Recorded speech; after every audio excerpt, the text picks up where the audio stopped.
প্রিয় শিক্ষার্থীরা, কেমন আছো তোমরা? আশা করছি ভালো আছো। তোমরা জানো ইতিমধ্যে আমাদের কলেজ থেকে তোমাদেরকে একাদশ শ্রেণীর ছাত্রীদের উদ্দেশ্যে বলছি, তোমাদেরকে মোবাইল ফোনের মাধ্যমে SMS এর মাধ্যমে জানানো হয়েছে যে তোমাদের জুলাই 4th সপ্তাহে একাদশ বার্ষিক পরীক্ষা অনলাইনে হওয়ার কথা। অনিবার্য কারণবশত সম্ভবত সেই পরীক্ষা আমরা ঈদের পরে নিব। সে যাই হোক, তোমরা প্রিপারেশন শেষ করে ফেলবে এর মধ্যে। আজকে আমরা দ্বিতীয় অধ্যায়ের তার মাধ্যমের দ্বিতীয় যে তার মাধ্যমটা টুইস্টেড পেয়ার কেবল, সেটা সম্পর্কে জানবো। অপটিক্যাল ফাইবার সম্পর্কে জানবো। এখানে টুইস্টেড পেয়ার কেবল, অপটিক্যাল ফাইবার কেবল দুইটা তার মাধ্যমে কিন্তু তোমাদের জন্য ইম্পর্টেন্ট। এখান থেকে সিকিউ যেমন পরীক্ষায় আসে, শুধু কলেজের পরীক্ষা না, বোর্ড পরীক্ষায়, তেমনি MCQ কিন্তু এখান থেকে অনেক MCQ আসে। চলো আমরা দেখি যে টুইস্টেড পেয়ার কেবলটা কি। টুইস্টেড পেয়ার কেবলটা কি? টেলিফোন লাইনের কানেকশন, আমরা যে টেলিফোনের কথা বলি, টেলিফোন বলতে ল্যান্ড ফোন, টেলিফোন লাইনের কানেকশন বা স্বল্প খরচে কম দূরত্বে নেটওয়ার্ক তৈরি করার জন্য যে তার বা যে কেবলটা ব্যবহার করা হয় সেটি হলো টুইস্টেড পেয়ার কেবল। এখন এখানে কথা হচ্ছে যে টুইস্টেড পেয়ার মানে কি? টুইস্টেড মানে হচ্ছে দুই বা দুইয়ের অধিক তার একসাথে এভাবে একটা, যদি এটা একটা তার হয় তার সাথে এরকম করে আরেকটা তার পেঁচানো থাকে। হ্যাঁ, অর্থাৎ দুই বা দুইয়ের অধিক তার যেখানে পেঁচানো থাকে তখনই সেটাকে বলা হবে টুইস্টেড পেয়ার কেবল। আচ্ছা, এখন আমরা এই টুইস্টেড পেয়ার কেবলের বিস্তারিত জানবো। টুইস্টেড পেয়ার কেবলে মোড়ানো দুটি কপার তার থাকে এবং তার দুটিকে পৃথক করার জন্য বা মাঝখান দিয়ে পৃথক রাখার জন্য অপরিবাহী পদার্থ ব্যবহার করা হয়ে থাকে। ঠিক আছে, এই কেবলে সাধারণত হচ্ছে এই যে তারে সাধারণত হচ্ছে 4 জোড়া তার একসাথে থাকে, 4 জোড়া তার একসাথে থাকে এবং প্রতি জোড়া তারের মধ্যে একটি কমন রং থাকে। সেই কমন রংটা হচ্ছে সাদা। এটা কিন্তু তোমাদের জন্য ইম্পর্টেন্ট MCQ। টুইস্টেড পেয়ার কেবলে কমন যে রং থাকে সেই কমন রংটা কি? সেটা হচ্ছে সাদা। এবং বাকি তারগুলো হচ্ছে বিভিন্ন রঙের হয়ে থাকে। ধরো আমার কাছে যদি লাল, নীল, হলুদ, সবুজ, কালো, সাদা এগুলি থাকে, তাহলে প্রত্যেকটা তারের মধ্যে কিন্তু আমার সাদা থাকবে। কমন রং হচ্ছে সাদা, সাদার সাথে লাল, সাদার সাথে কালো, সাদার সাথে নীল, সাদার সাথে সবুজ, এভাবে সে টুইস্টেড পেয়ার কেবল তৈরি করবে।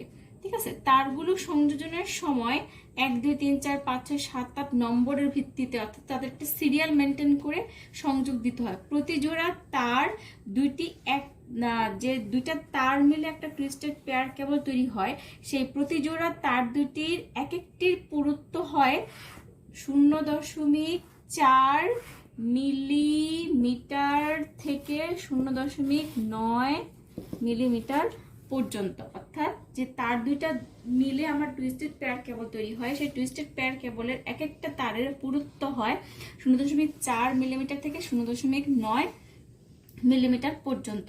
এই কেবলে ডেটা ট্রান্সমিশন লস অত্যন্ত বেশি। এটা একটা MCQ, মনে রাখবে যে এর ডেটা ট্রান্সমিশন লস অনেক বেশি এবং ফ্রিকোয়েন্সি, এর যে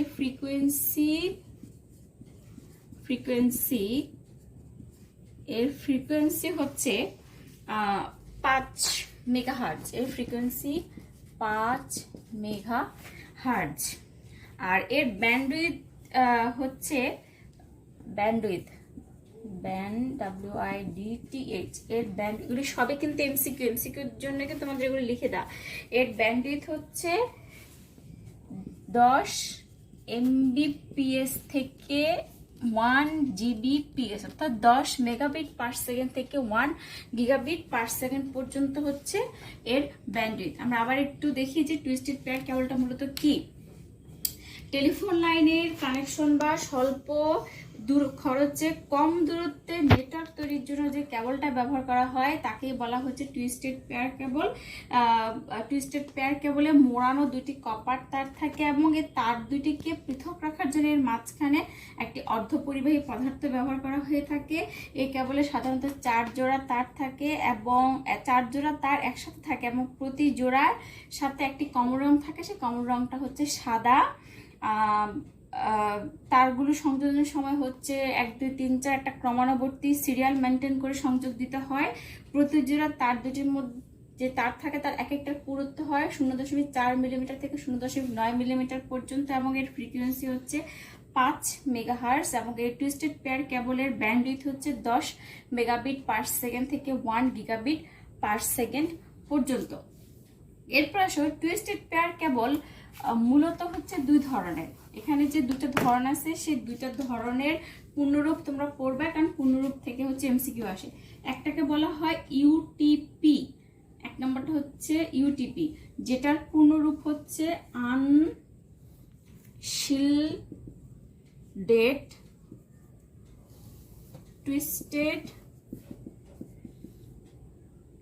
টুইস্টেড পেয়ার। আর দুই নম্বরটা হচ্ছে এসটিপি, এটাকে বলা হয় শিল্ডেড টুইস্টেড পেয়ার।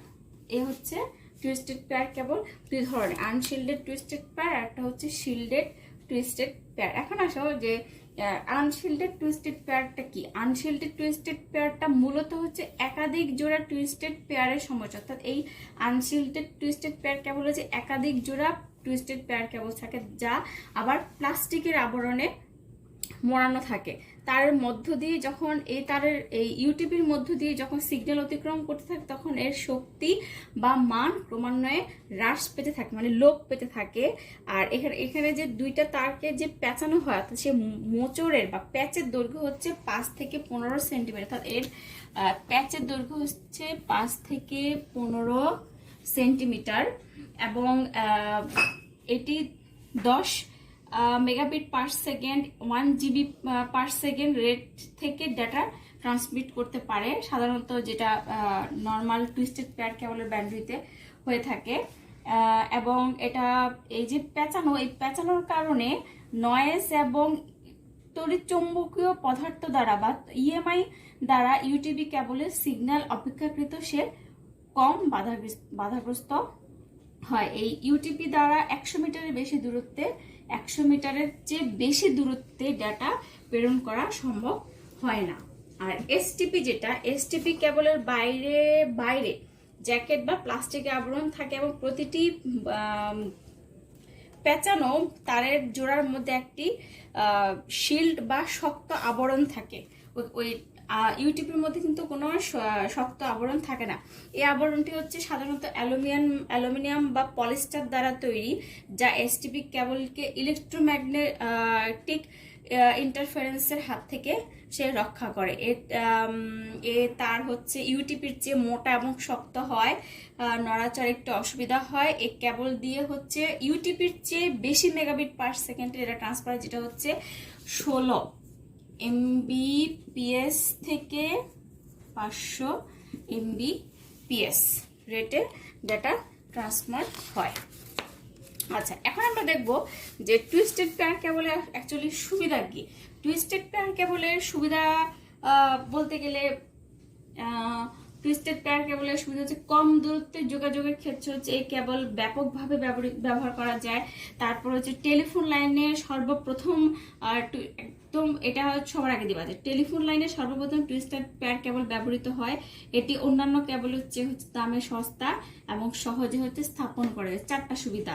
টেলিফোন লাইনে সর্বপ্রথম টুইস্টেড পেয়ার কেবল ব্যবহৃত হয়, এটি অন্যান্য কেবল হচ্ছে দামে সস্তা, সহজে স্থাপন করা যায়, কম দূরত্বে যোগাযোগের ক্ষেত্রে হচ্ছে এই টুইস্টেড পেয়ার কেবল বেশি ব্যবহৃত হয়। তাহলে এটা কি কোনো অসুবিধা নেই? অবশ্যই অসুবিধা আছে।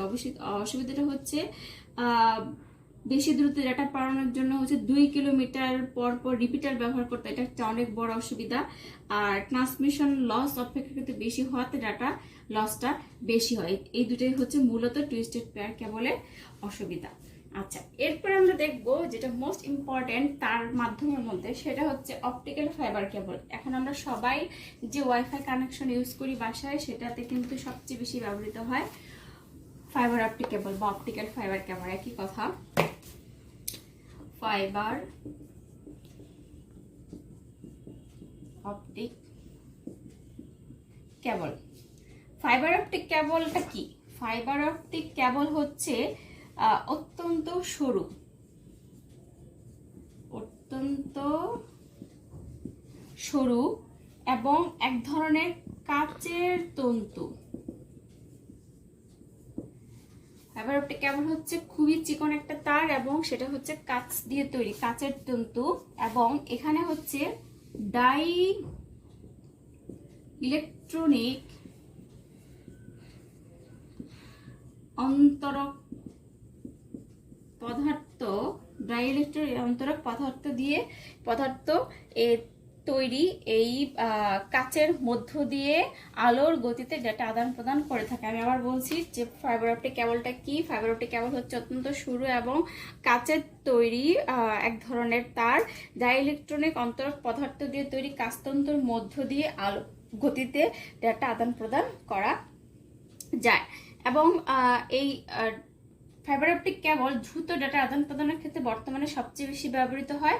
এখানে আরেকটা জিনিস মনে রাখবা, যেখানে এমসিকিউ আসে যে ফাইবার অপটিক কেবলে আলোর কোন ধরনের হয় প্রযুক্তি কাজে লাগায়, সেটা হচ্ছে ফাইবার অপটিক কেবল হচ্ছে আলোর পূর্ণ অভ্যন্তরীণ প্রতিফলন হয়, প্রতিসরণ না, পূর্ণ অভ্যন্তরীণ প্রতিফলন প্রযুক্তি কাজে লাগিয়ে অপটিক্যাল ফাইবার কাজ করে। এই কেবলের বিশেষত্ব হলো হচ্ছে যে একটি ইলেকট্রিক্যাল সিগন্যালের পরিবর্তে আলোক, এই যে আলোক বা লাইট সিগন্যাল ট্রান্সমিট করে, ইলেকট্রিক্যাল সিগন্যালের পরিবর্তে আলোক বা লাইট সিগন্যাল ট্রান্সমিট করে বা ট্রান্সফার করে। আর এই কাজে ব্যবহৃত হয় ফাইবারের অভ্যন্তরে গ্লাস বা প্লাস্টিকের কোর। এই কেবলের মাধ্যমে ডেটা আদান প্রদানের জন্য লেজার রশ্মিও ব্যবহার করা যায়। লেজার রশ্মি এখন বর্তমানে বেশি ব্যবহৃত হয়।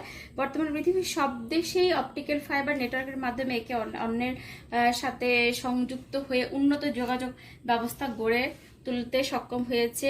আর যদি আমরা বিপুল পরিমাণ ডেটা পরিবহন করতে চাই, সেক্ষেত্রে সমুদ্রের তলদেশ দিয়ে আন্তঃমহাদেশীয় ফাইবার অপটিক কেবল বর্তমানে সব দেশে স্থাপিত হচ্ছে। এ ধরনের ফাইবারকে বলা হয় সাবমেরিন কেবল। এরপর আমরা দেখবো যে ফাইবার অপটিক কেবলের গঠনটা কেমন। ফাইবার অপটিক কেবল যে এত ইম্পর্টেন্ট বা এটা যে এখন সবচেয়ে বেশি ব্যবহৃত হয় কেন, নিশ্চয়ই কোনো কারণ আছে।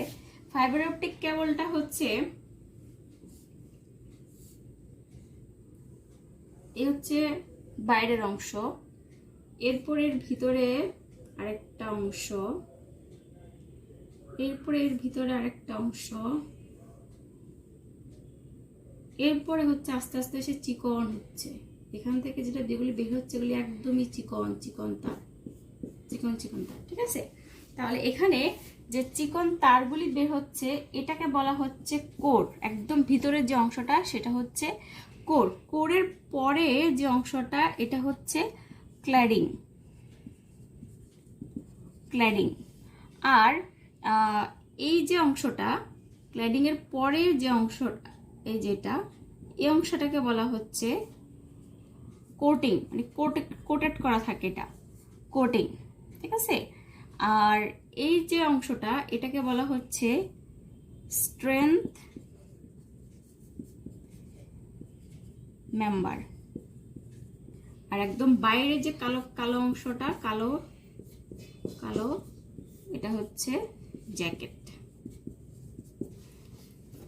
আচ্ছা, তাহলে ফাইবার অপটিক কেবলের গঠনে আমরা দেখব যে ফাইবার অপটিক কেবলের গঠনে মূলত তিনটে স্তর থাকে। তিনটি স্তর থাকে। এক নম্বর হচ্ছে কোর, দুই নম্বরে হচ্ছে ক্ল্যাডিং,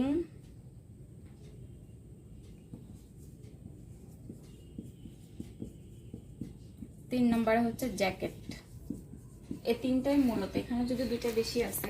আচ্ছা, প্রথমে এরপর আমরা দেখবো যে কোর বলতে কি বোঝাচ্ছে। কোরটা হলো ফাইবার অপটিক কেবলের সবচেয়ে ভেতরের স্তর, যার মধ্য দিয়ে এই যে চিকন এগুলোকে বলা হয় কোর, যার মধ্য দিয়ে আলোক সিগন্যাল সঞ্চালন করে। আর এটি তৈরি করা হয় সিলিকা মাল্টি কম্পোনেন্ট কাঁচ বা স্বচ্ছ প্লাস্টিক দিয়ে তৈরি করে। এটি তৈরি করা হয় সিলিকা মাল্টি কম্পোনেন্ট কাঁচ বা স্বচ্ছ প্লাস্টিক দিয়ে। আর এই কোরের ব্যাস হচ্ছে 8 থেকে 100 মাইক্রোমিটার পর্যন্ত হয়ে থাকে, অর্থাৎ 1 মাইক্রোমিটার সমান হচ্ছে 10⁻⁶ মিটার, মানে এর এই কোরের ব্যাস হচ্ছে 8 থেকে 100 মাইক্রোমিটার পর্যন্ত। এরপর হচ্ছে ক্ল্যাডিং, এই যেটাকে বলা হচ্ছে কোরের পরেরটা হচ্ছে ক্ল্যাডিং। ক্ল্যাডিং কি? ক্ল্যাডিং হচ্ছে কোরকে ঘিরে থাকা যে বাইরের স্তরটা সেটাকে বলা হচ্ছে ক্ল্যাডিং, যেটা হচ্ছে কাচের তৈরি। এই ক্ল্যাডিংটা হচ্ছে কাচের তৈরি। এটি কোর থেকে নির্গত আলোক রশ্মি প্রতিফলিত করে পুনরায় আবার সে করে ফেরত পাঠায়। কোর থেকে যে আলোক রশ্মি বের হয় সেটাকে সে পূর্ণ আবদ্ধনী প্রতিফলন পদ্ধতিতে ব্যবহার করে আবার সে পুনরায় করে ফেরত পাঠায়। এই স্তরটি হচ্ছে ক্ল্যাডিং নামে পরিচিত। ক্ল্যাডিং এর ব্যাস হচ্ছে 125 মাইক্রোমিটার, কোরের ব্যাস ছিল 8 থেকে 100 মাইক্রোমিটার। এরপরে লাস্টের যেটা মাঝখানে, এরপরে আছে কোটিং, বিভিন্ন ধরনের দ্বারা কোটেড করা থাকে অংশ দ্বারা। এরপর হচ্ছে স্ট্রেংথ মেম্বার, এরপরে সবার শেষে হচ্ছে জ্যাকেট। প্রতিটি ক্ল্যাডিং এর উপর প্লাস্টিক দিয়ে বা কালো প্লাস্টিকের দিয়ে যে মোড়ানো আবরণটি সেটাকে বলা হয় জ্যাকেট। এটি ফাইবার অপটিক তারে ঘর্ষণ, তারপর হচ্ছে মরিচা, জলীয় বাষ্প থেকে অপটিক্যাল ফাইবার কেবলকে রক্ষা করে। ঠিক আছে, আচ্ছা এরপর হচ্ছে ফাইবার অপটিক কেবলের বৈশিষ্ট্য কি, কেন এটা এত বেশি ইম্পর্টেন্ট? ফাইবার অপটিক কেবলের বৈশিষ্ট্য হচ্ছে এর গতি আলোর গতির সমান, যার কারণে আলোর গতি সমান হওয়ার কারণে আলোর গতিতে সে দ্রুত তথ্য ট্রান্সফার করতে পারে। একসাথে একাধিক তথ্য প্রেরণ করা যায় এর মাধ্যমে, শক্তির অপচয় হয় না বললেই চলে। তারপর হচ্ছে এর রাসায়নিক নিষ্ক্রিয়তা, এটি হচ্ছে রাসায়নিক নিষ্ক্রিয়। আর এর যদি সুবিধা দেখি, এর সুবিধা হচ্ছে আলোর গতিতে ডেটা ট্রান্সমিট হয় বলে সর্বাপেক্ষা, অর্থাৎ বাকি যে দুইটা কোএক্সিয়াল কেবল এবং টুইস্টেড পেয়ার কেবল হচ্ছে, এই ফাইবার অপটিক কেবল হচ্ছে দ্রুত গতি সম্পন্ন, উচ্চ ব্যান্ডউইথ সম্পন্ন, ডেটা পরিবহনে হচ্ছে কম শক্তি ক্ষয় করে, এবং এই ফাইবার অপটিক কেবলকে হচ্ছে নেটওয়ার্কের ব্যাকবোন বলা হয়। তারপর হচ্ছে পরিবেশের তাপ, চাপ ইত্যাদি ডেটা চলাচলের ক্ষেত্রে বাধা সৃষ্টি করতে পারে না, এবং এটি আকারে ছোট এবং ওজন অত্যন্ত কম। এটি চুম্বক প্রভাব মুক্ত, ডেটা সংরক্ষণের নিরাপত্তা এবং গোপনীয়তা অনেক বেশি ফাইবার অপটিক কেবল। আমি আবার একটু সুবিধাগুলি বলছি, তোমাদের কিন্তু সুবিধাগুলি ইম্পর্টেন্ট। আলোর গতিতে ডেটা ট্রান্সমিট হয় বলে সর্বাপেক্ষা দ্রুতগতি সম্পন্ন, উচ্চ ব্যান্ডউইথ সম্পন্ন, এটিকে নেটওয়ার্কের ব্যাকবোন বলা হয়। তারপর ডেটা পরিবহনে কম ফাইবার অপটিক কেবলের যে সুবিধাগুলি ছিল সেগুলি আবার আমরা একটু দেখি। ফাইবার অপটিক কেবলের মূলত বেশ কয়েকটি সুবিধা ছিল। আলোর গতিতে ডেটা ট্রান্সমিট হয় বলে সর্বাপেক্ষা দ্রুতগতি সম্পন্ন ফাইবার অপটিক কেবল, উচ্চ ব্যান্ডউইথ সম্পন্ন, এবং ফাইবার অপটিক কেবলকে নেটওয়ার্কের ব্যাকবোন বলা হয়। ডেটা পরিবহনে কম শক্তি ক্ষয় হয়, পরিবেশের তাপ, চাপ ইত্যাদি ডেটা চলাচলের ক্ষেত্রে বাধা সৃষ্টি করতে পারে না। ফাইবার অপটিক কেবল আকারে ছোট এবং ওজনে অত্যন্ত কম, এটি বিদ্যুৎ চৌম্বক প্রভাব মুক্ত, ডেটা সংরক্ষণে নিরাপত্তা এবং গোপনীয়তা বেশি। ফাইবার অপটিক কেবলের অসুবিধা কি? ফাইবার অপটিক কেবলের অসুবিধা হচ্ছে ফাইবার অপটিক কেবলকে ইউ আকৃতিতে বাঁকানো যায় না। ফাইবার অপটিক কেবলকে ইউ আকৃতিতে বাঁকানো যায় না। ফাইবার অপটিক কেবলের সবচেয়ে বড় সুবিধা হচ্ছে যে অত্যন্ত দামি এবং অন্যান্য কেবলের তুলনায় স্থাপন করা তুলনামূলকভাবে কঠিন। তিনটা হচ্ছে অসুবিধা, একটা হচ্ছে ইউ আকৃতিতে বাঁকানো যায় না, ফাইবার অপটিক কেবল অত্যন্ত দামি, অন্যান্য কেবলের তুলনায় স্থাপন করা তুলনামূলকভাবে কঠিন। আচ্ছা, এরপরে ফাইবার অপটিক কেবলের পর্যন্ত তোমাদের হচ্ছে তার মাধ্যম শেষ। ফাইবার অপটিক কেবলের পরে ক্লাসে আমরা দেখব যে এখানে আরো কিছু আছে, যে রেডিও ওয়েভ, মাইক্রোওয়েভ, এগুলোও কিন্তু পরে। রেডিও ওয়েভ ওয়্যারলেস কমিউনিকেশন মাধ্যমে আমরা দেখব যে রেডিও ওয়েভ কি, মাইক্রোওয়েভ কি, ইনফ্রারেড কি, এগুলি আমরা পরের ক্লাসে দেখব। আজকে এ পর্যন্তই।